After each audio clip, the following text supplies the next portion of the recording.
Hello everybody, my name is HorrificNinja and I have a very special commentary for you guys today. You're going to be watching what was supposed to be live gameplay. This was part of a multi-game live comp series, but halfway through this game I noticed that I wasn't recording audio anymore.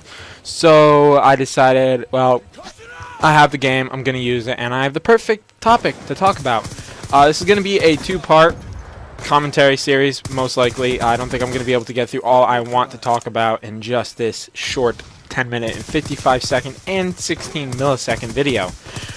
Now, many of you guys may or may not have known, but last week I went to Spain. That's right, I spent my April vacation in the beautiful country of España, and I'd have to say, it was awesome. And I just wanted to recount my experience to you guys. What I did, that's a nice little triple kill right there. But I just wanted you guys to know that I have fun, and I wanted you guys to be able to bask in my glory of me being in a foreign country this week. And that's really it. I'm going to talk to you guys what I saw, and I'm going to make a lot of references to a lot of famous places.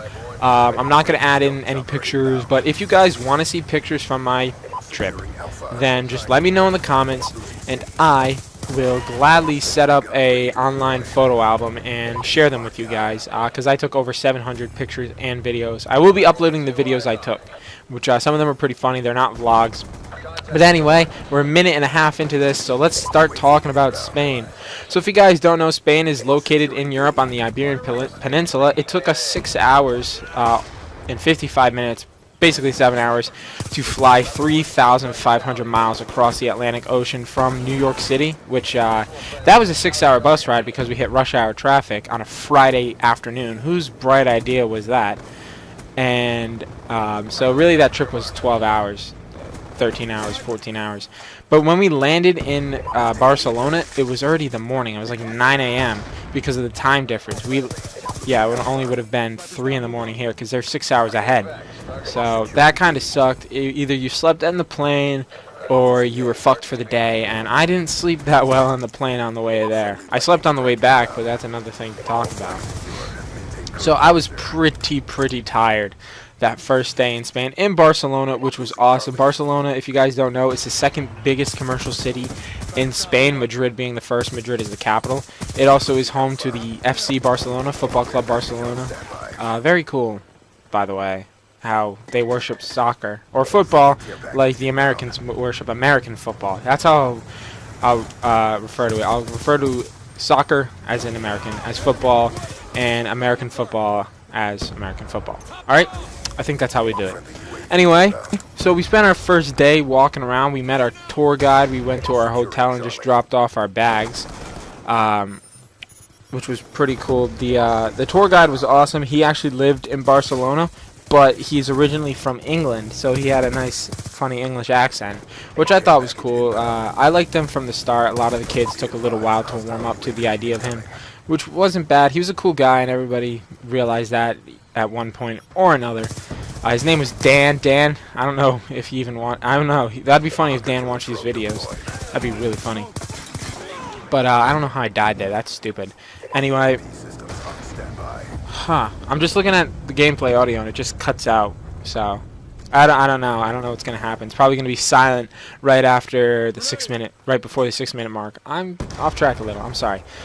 So anyway, we touched down. We took a bus to the center, where from the airport to our hotel. We dropped off our bags, and then we went out exploring Barcelona. Now, the event is, the whole week is kind of fuzzy for me because it was just so long of a time, and it was about over a week ago, and the days were long days. They were like 14, 15-hour days, sometimes 16-hour days, depending on what time we got up and what time we got back to the hotel to sleep. Plus, then again, we didn't really sleep when we were supposed to go to bed, which is another story for a later in the video. So that first day we went to Las Ramblas, which is a main square. We got lunch and we visited the Picasso Museum, which it was a cool museum. However, I was so tired that I couldn't enjoy it. My feet hurt. We'd been walking all day. I'd been up for 30+ hours. I just didn't want to do anything anymore. And then that ended day one. So day one was kind of uneventful. flight being up for so goddamn long. I'm so tired, guys. You have no idea how tired I was. I just wanted to go and sleep, which I did. Then to Saturday would have been the first full. Well, you could consider Sunday.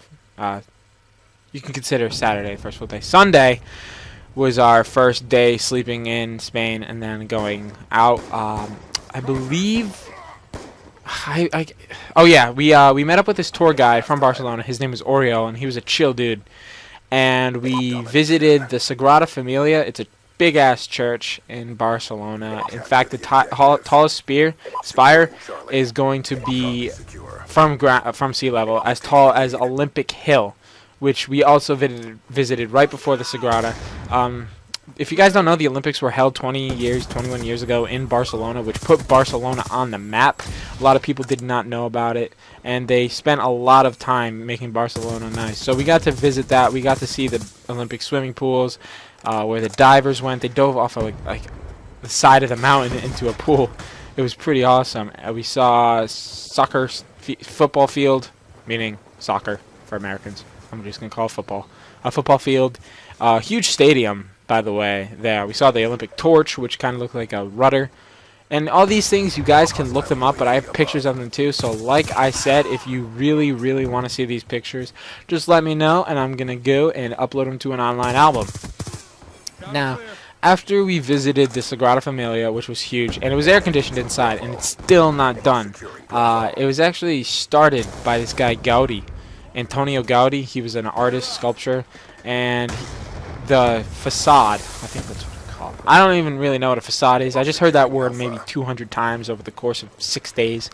So I'm just going to call it a facade. I think it's like the entryway was it was a church, so it was religious. So the front area, which is where we entered through, which isn't really the main entrance, was a nativity scene. And then the main entrance is going to be, which would be to the left and to the front end of the church, was going to be the life of Jesus. And then at the other side was the death. So it was kind of cool how he designed like that. And all the sculptures were just so artfully crafted. Now keep in mind, this was made in early 1920s, so they didn't have a lot of the shit we have today, like the big cranes or big technology. It was all handmade using scaffolding and big chunks of marble and granite. So that was one thing that was really easy to appreciate. So after we visited the Sagrada, we went to this place called I forget the name of it. It's on one of the hills. Barcelona is surrounded by big hills, at only like 600 feet tall from sea level. I think Olympic Hill is the biggest at 600. And it was this garden area, and it was also designed by Antonio Gaudi. And it was designed for the rich people of Barcelona to live. And there were only a couple houses, but that plan inevitably failed, and I almost died here. But it was just so cool to see it because it was unlike anything else in Barcelona, besides Olympic Hill. Because if you guys don't know, Barcelona is such a densely packed city. It's like New York, but the buildings aren't nearly as tall, and it's more artsy. Like there's every building is a sculpture, which is what I really enjoyed. It was a beautiful city, and I'm gonna say that I'm in touch with my heterosexuality. I mean I'm confident enough with my heterosexuality to be able to say that it's beautiful. It's just awesome sight. I would definitely go there again. So the gardens was an area for rich people. It was a failed project, and we got to walk around there. Oh, funny story coming up in just a couple seconds. I think I'll end this with our third day, maybe the second day, because I have a lot of stuff to talk about. So there was a house that kind of looked like an elephant, and then another house that kind of looked like a gingerbread house. And you guys can look these things online, like I said, or if you want to see the pictures, I'll upload them, so let me know. I like how I said that. That was pretty funny. Anyway, it was an awesome area, and it was trees, pathways. There was this big overhead area with this cool-ass bench, and it was just a very comfortable bench for being made of porcelain and stone. And the funniest thing that happened there, in another 3 days in Barcelona, maybe the second funniest thing, is that we were walking around, and all of a sudden I see that my friends had turned around, like way back at the entrance, and I'm like, what the fuck is going on? And our elementary school principal was in Barca fucking Lona when we were there. How crazy is that? Halfway across the goddamn world, and there's my elementary school principal of 4 years. It was crazy. And I just couldn't believe that she was there, and I failed miserably here. And that's all I'm going to talk about for this commentary. We're only on the second day, so this might be a 3 or 4 parts. I just want to tell you guys, the way I can relive it is if I tell it to you, and it's honestly an experience that I never want to forget, that I never wanted to end, and you're going to find out why at the end of this series. But anyway, guys, I go, what's that, 72 and 13? I can't really see. I'm half blind. Thank you guys so much for watching and listening to me glorify the country of Spain. And I'm going to do more later, but until then, stay frosty. No. I'm out. See you guys.